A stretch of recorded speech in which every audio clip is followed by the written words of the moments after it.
En el presente poseemos una posición ventajosa desde la cual las teorías científicas de las generaciones previas pueden llegar a parecernos ridículas.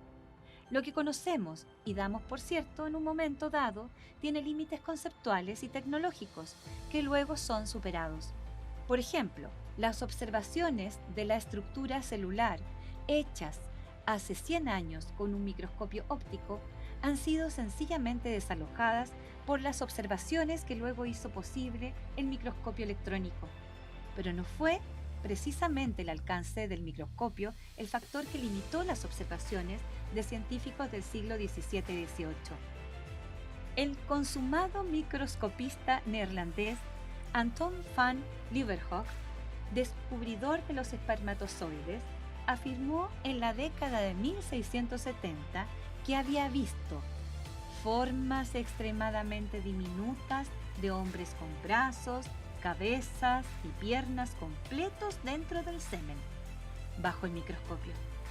Recordemos que pesaban más de 20 siglos de tradición aristotélica que concibe a la mujer como un ser totalmente pasivo, que no contribuye en nada sino como una incubadora al desarrollo del feto, que ya brotaba íntegro de la esperma del varón. Hoy sabemos que esto no es así. A mediados del siglo XIX, negros y mujeres carecían de derechos que el hombre blanco europeo sí gozaba. Muchas de estas desigualdades se fundamentaban en mediciones del cráneo y el cerebro. James Hunt, presidente de la London Anthropological Society, afirmaba en 1863 que no hay duda de que el cerebro del negro tiene una gran semejanza con el de la mujer europea o con el cerebro infantil, y así se aproxima más al simio que al europeo. Durante la última mitad del siglo XIX, los neuroanatomistas creían que el lóbulo frontal del cerebro humano alojaba las más elevadas funciones humanas, mentales e intelectuales. Coincidentemente, los científicos entonces encontraron que los lóbulos frontales de los hombres eran más desarrollados que los de las mujeres, mientras ellas tenían lóbulos parietales más grandes.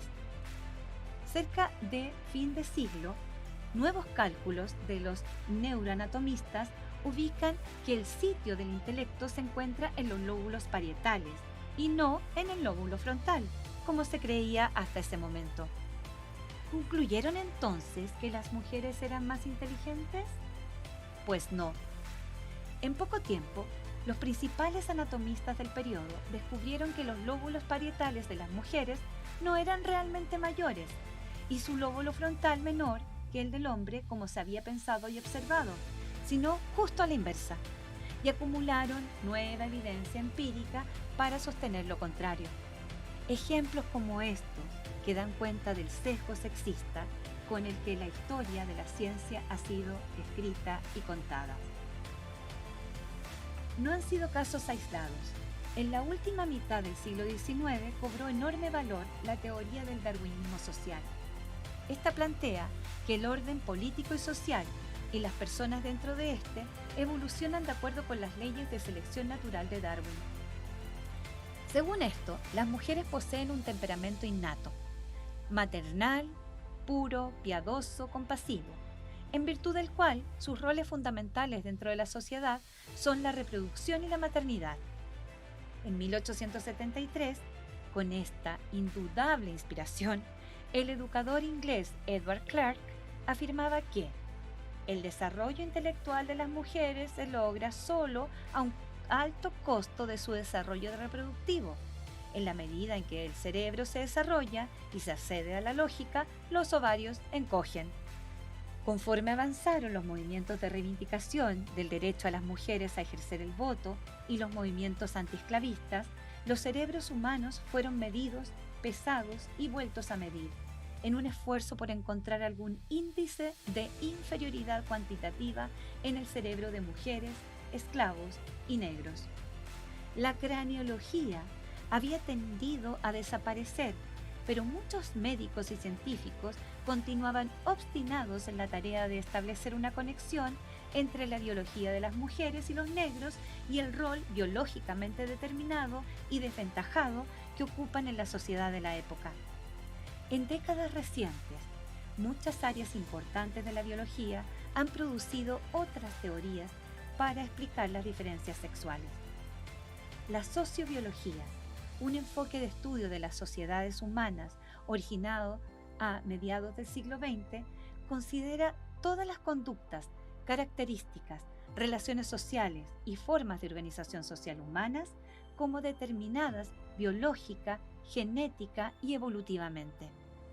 Bajo esta perspectiva, las características del ser humano son adaptaciones para la supervivencia y el hecho mismo de que existan son pruebas de que deben existir o de otra manera no se habría evolucionado en ese sentido.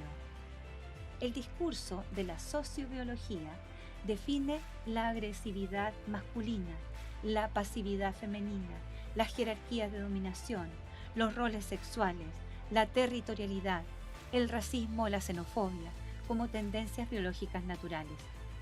De acuerdo con algunos pensadores, así se establece el carácter innato de las diferencias sexuales en los roles y la ubicación social, e inclusive del racismo y las guerras, conformando la base ideológica de programas políticos conservadores o totalitarismo como lo fue el nazismo. Entre las diversas formas contemporáneas de determinismo biológico que excluyen a las mujeres del dominio pleno de las facultades racionales, se encuentra la investigación sobre las hormonas sexuales y sus efectos sobre el desarrollo del cerebro y la conducta adulta.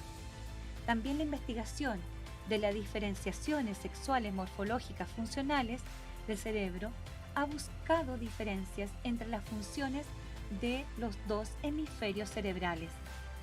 Se cree generalmente que ciertas funciones cognitivas están asimétricamente representadas en el revestimiento superficial de los dos hemisferios, córtex, y se han hecho esfuerzos por encontrar diferencias sexuales en el grado de lateralización o especialización de uno u otro hemisferio.